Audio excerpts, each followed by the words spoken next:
Θα κάνουμε σήμερα ένα πιάτο που και γευστικότατο είναι και πολύ εύκολο.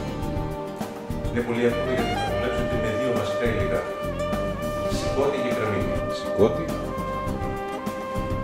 και κρεμμύδι. Θα χρειαστούμε λοιπόν 3 κρεμμύδια, τα οποία θα ψιλοκόψουμε ή θα τα κόψουμε σε λεπτές ροδέλες, 1 κιλό σηκώτη μοσχαρίσιο, 100 ml περίπου αγνό παρθένο ελαιόλαδο, μαϊντανό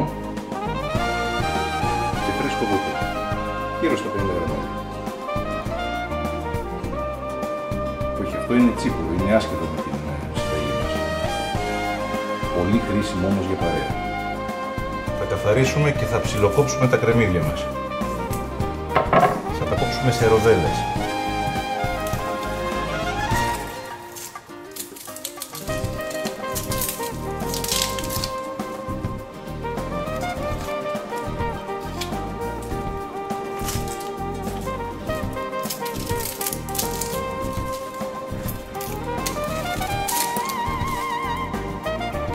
Ωραία.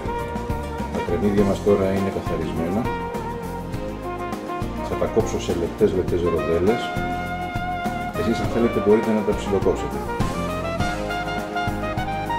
Ψιλοκόβω το κρεμμύδι σε πολύ λεπτές ροδέλες.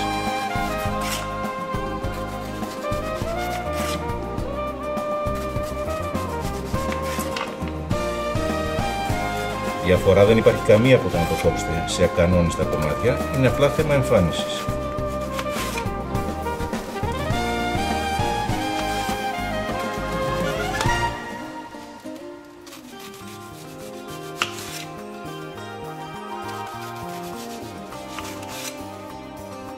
Οι ροδέλες του κρεμμυδιού μου έτοιμες για να μπουν στο τηγάνι με το λάδι.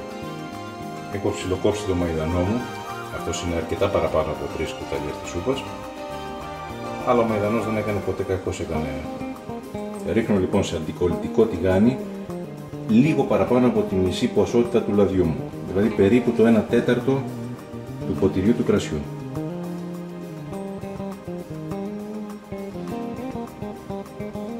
Αρκετό. Το λάδι έχει πλέον ζεσταθεί, το ζεστάνει αρκετή ώρα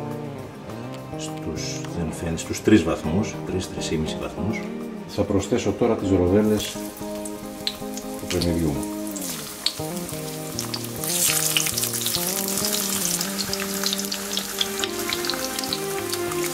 Τις οποίες στη συνέχεια θα γυρίζω με αυτήν εδώ την ξύλινη σπάτουλα. Προσεκτικά έτσι ώστε να μην χαλάσουν.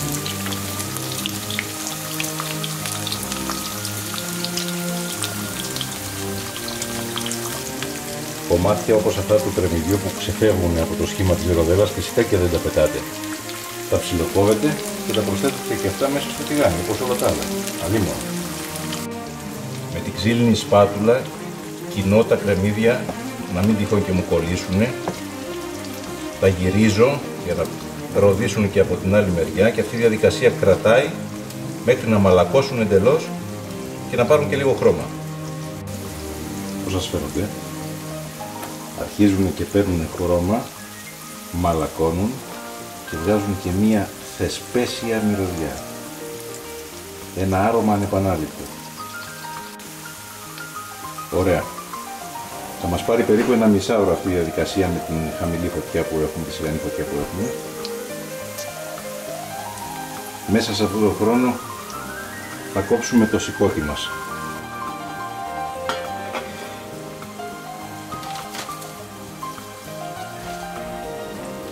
Ανοίγω λοιπόν το σηκώτη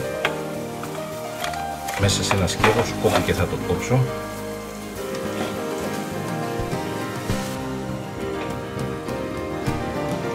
Όση ώρα γίνεται το κρεμμύδι, εμείς με ένα καλά ακονισμένο μαχαίρι, που δεν είναι η περίπτωσή μου, κόβουμε το σηκώτη σε λεπτές λωρίδες. Αυτό είναι και ένα από τα μυστικά της συνταγής, καλά ακονισμένο μαχαίρι. Για μην μπερδεύεις το πως μπερδεύουμε εγώ τώρα. Κόβουμε και προσθέτουμε δίπλα για να πάρουμε το επόμενο κομμάτι.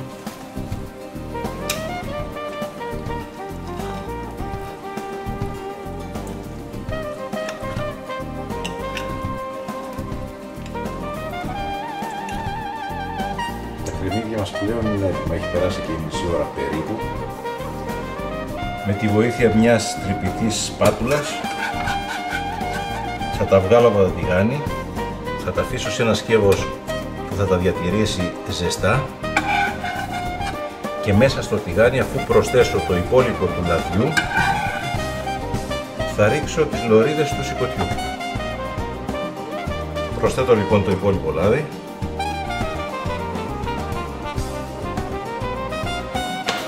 Ανεβάζω την ένταση του ματιού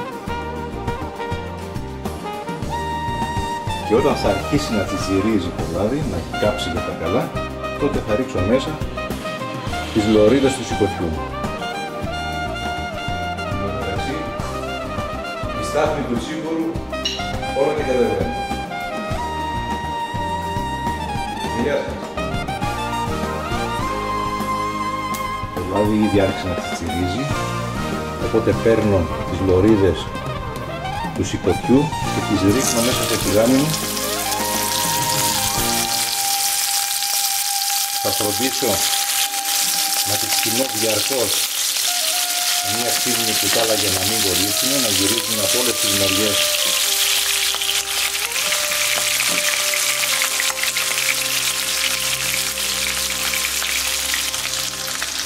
Το κοινώ διαρκώς με ξύλινο κουτάλι.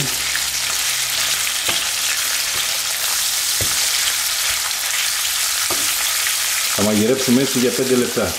Η ώρα είναι 20 και 45.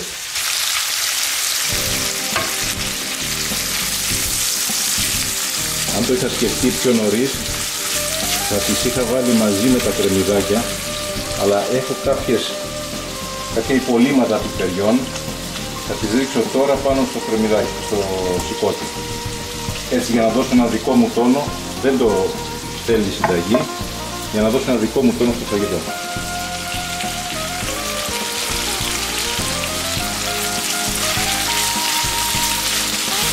Θα μαλακώσουν και αυτές παράλληλα με το σηκώτη και θα πάρουν τη γεύση, προσφέροντας παράλληλα χρώμα.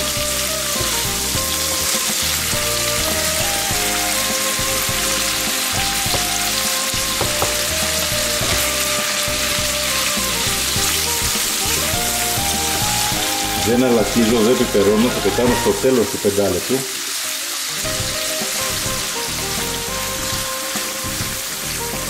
Ήδη το σηκώτη μας έχει αρχίσει να παίρνει το χρωματάκι του.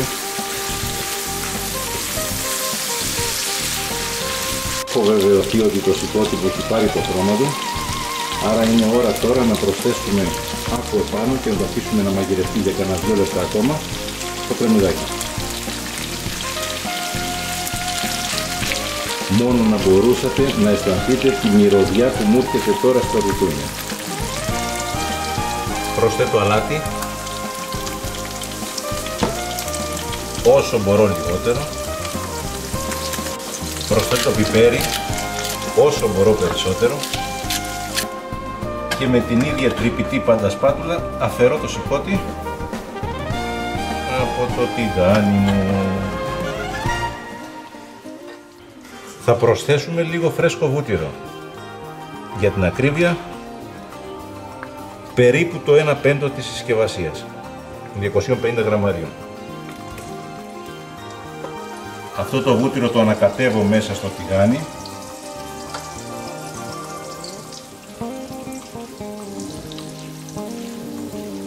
Το οποίο βέβαια είναι κάτω από τη φωτιά, την έχω σβήσει τη φωτιά πλέον.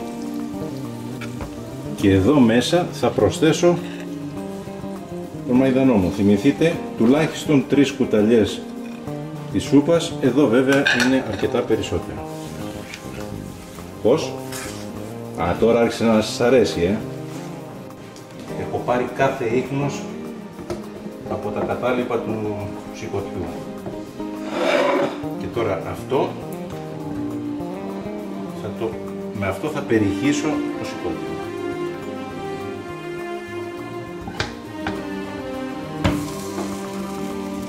Αυτό είναι.